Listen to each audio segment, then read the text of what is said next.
जो व्यक्ति भारतीय सेना के अंदर विभाजन करने की कोशिश करे, भारतीय सेना को जाति के आधार पर, भारतीय सेना में आरक्षण के आधार पर, भारतीय सेना को धर्म के आधार पर, मजहब के आधार पर जो भी बांटना चाहता है, वो आदमी कौन हो सकता है और वो किसके एजेंडे पर काम कर रहा है।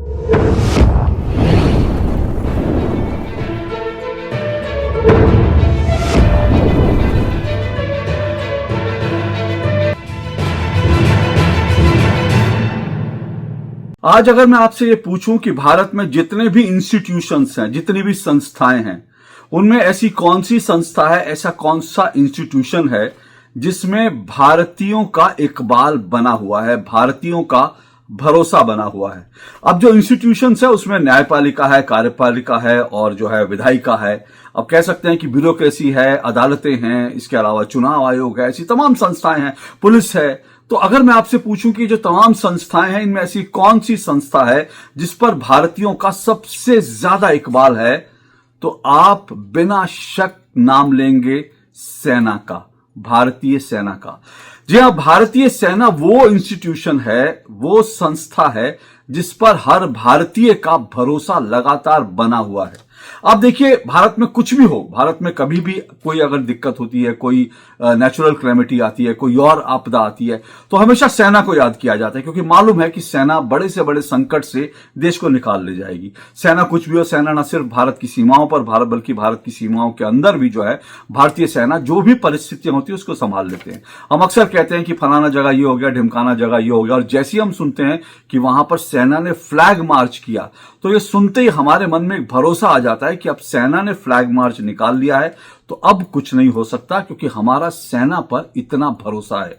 दुनिया भर में हमारे आसपास में कई देश हैं जहां पर सेना ने बाकायदा जो है, जब वहां पर कोई राजनीतिक हलचल हुई तो वहां तख्ता पलट कर दिया, कुछ कर दिया। लेकिन भारतीय सेना के बारे में ऐसा आप कभी नहीं सुनेंगे, क्योंकि भारतीय सेना एक पॉलिटिकल संस्था है, और इसीलिए मैं कह रहा हूं कि भारतीय सेना ऐसी है जिसका इकबाल आज भी बना हुआ है, लगातार कायम है। अब अगर ऐसी भारत की सेना को कोई अगर बांटना चाहे किसी भी आधार पर, मजहब के आधार पर या जाति के आधार पर, भारतीय सेना को बांटना चाहे, भारतीय सेना में बंटवारा करना चाहे, भारतीय सेना में विभाजन की जो सोच है वो डालना चाहे, तो उसे आप क्या कहेंगे?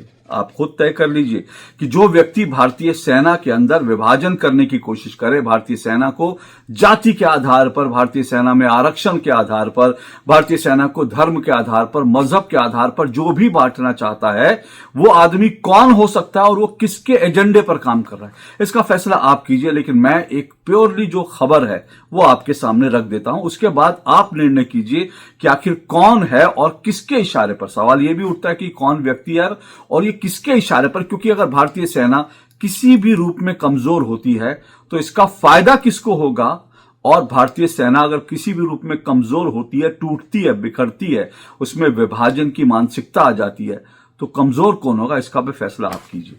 देखिए, मैं आपको एक खबर दिखा रहा हूं। तो अब ये जो बिहार चुनाव चल रहे हैं, इन बिहार चुनाव में राहुल गांधी जो है प्रचार के लिए पहुंचे हुए हैं, लगातार वो चुनावी सभाएं कर रहे हैं।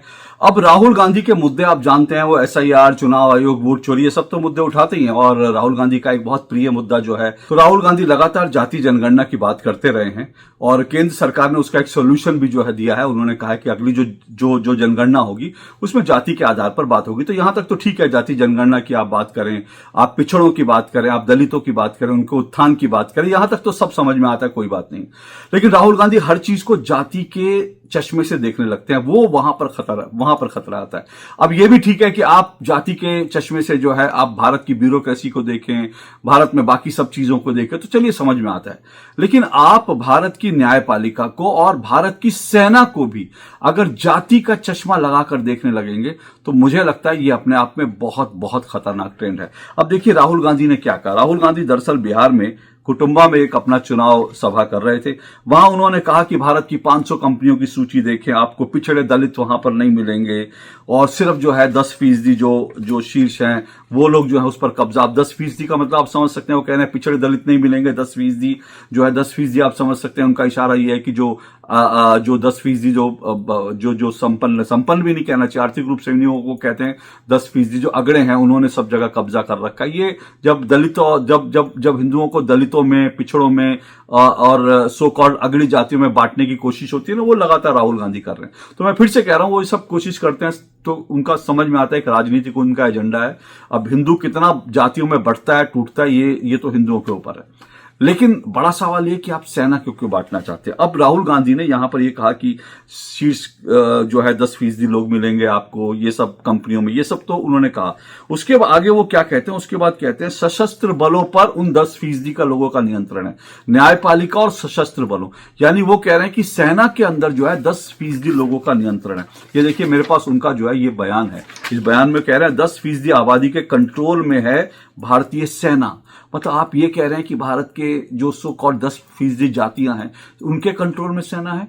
सेना उनके कंट्रोल में नहीं है, सेना जो है भारत के कंट्रोल में है।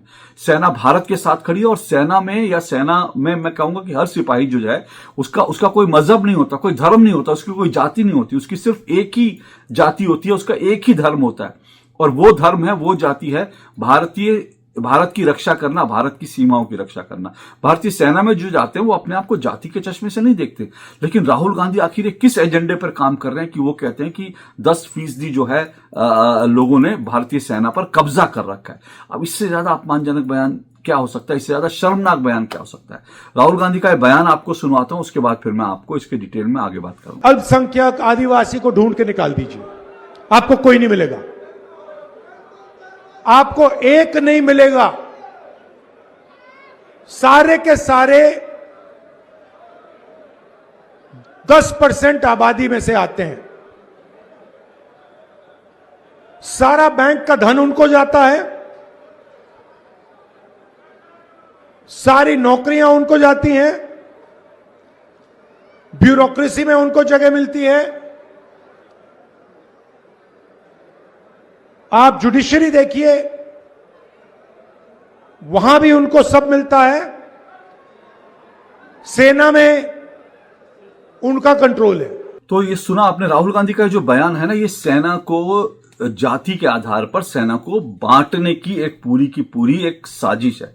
अब ये साजिश राहुल गांधी के दिमाग की है या उनको किसी और ने दिमाग दिया है, कहां से ये एजेंडा आ रहा है, ये सब मैं नहीं जानता। ये सब शोध का विषय है और ये सब आपको तय करना है, क्योंकि बयान आपको मैंने सुनवा दिया, उसके बाद आप तय करिए कि कोई सच्चा भारतीय क्या इस तरह का बयान दे सकता है। अब जब मैं ये बयान दे रहा हूं तो ये जो कह रहा हूं, ये भारत की सुप्रीम कोर्ट ने राहुल गांधी के एक बयान के संदर्भ में ही कहा था कि क्या कोई सच्चा, और सेना के संदर्भ में कहा था जब उन्होंने गलवान को लेकर और बाकी सब चीजों को लेकर कोई बयान दिया था, तो भारत की न्यायपालिका सुप्रीम कोर्ट ने ही कहा था क्या कोई सच्चा भारतीय इस तरह का बयान दे सकता है। तब ये चीज सुप्रीम कोर्ट ने भी राहुल गांधी को कही, लेकिन राहुल गांधी उसके बावजूद जो है भारतीय सेना में इस तरह से विभाजनकारी जो एजेंडा उसको चलाने की कोशिश कर रहे हैं, तो ये खतरनाक है। और ये पहला मौका नहीं है। देखिए राहुल गांधी पहले भी इस तरह से अटेम्प्ट कर चुके हैं। उनका मेरे पास 14 मई 2024 का एक बयान है।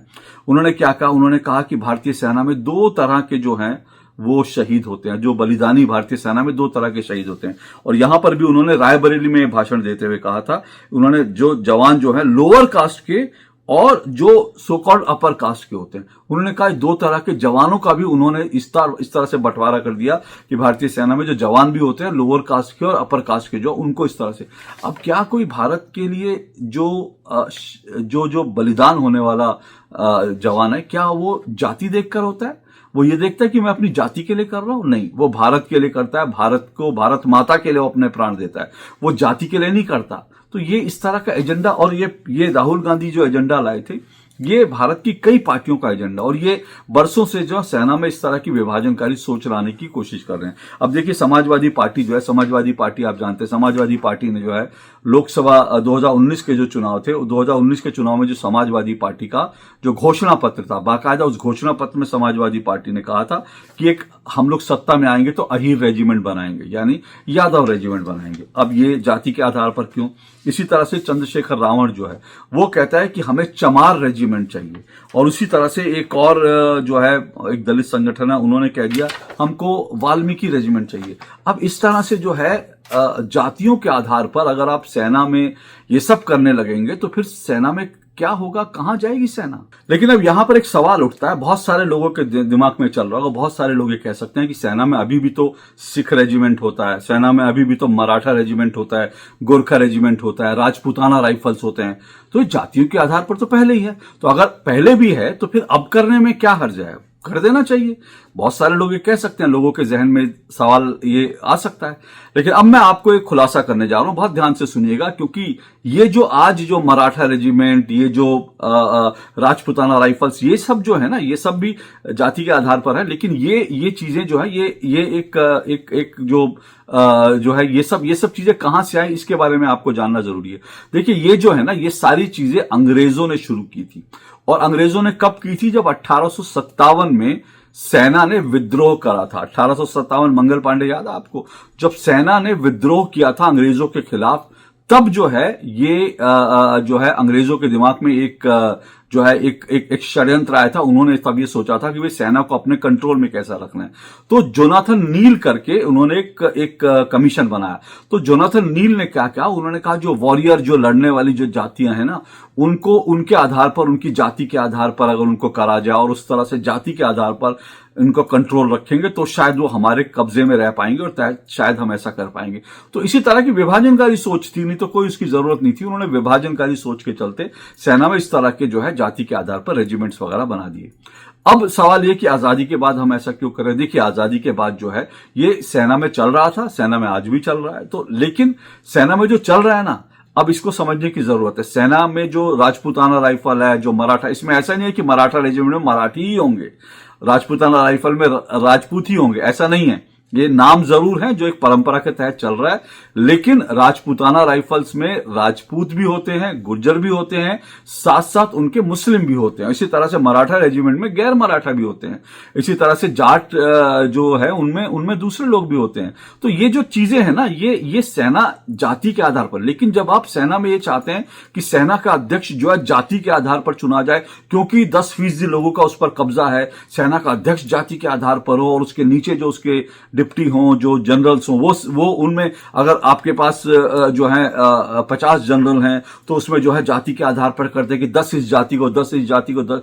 तो ये अपने आप में बहुत खतरनाक सोच है। और ये मैं नहीं कह रहा हूं, ये भारत की सेना में जो तमाम लोग जो भारतीय सेना में सर्व कर चुके हैं, जो सेना अध्यक्ष रह चुके हैं, जिन्होंने गैलेंट्री अवार्ड जीते हैं, उनका साफ तौर पर कहना है कि भारतीय सेना को अगर आप जाति के आधार पर बांटने की कोशिश करेंगे तो यह देश की सुरक्षा के साथ बहुत बड़ा खिलवाड़ होगा। इसलिए वो हमेशा कहते हैं कि आप कुछ भी करते रहो, राजनीति में कुछ भी करते रहो देश में, लेकिन सेना को जाति और धर्म मजहब के आधार पर सेना में बंटवारा मत कीजिए, क्योंकि ऐसा हो जाएगा तो देश कमजोर होगा, देश की सुरक्षा के साथ खिलवाड़ होगा, सेना कमजोर होगी।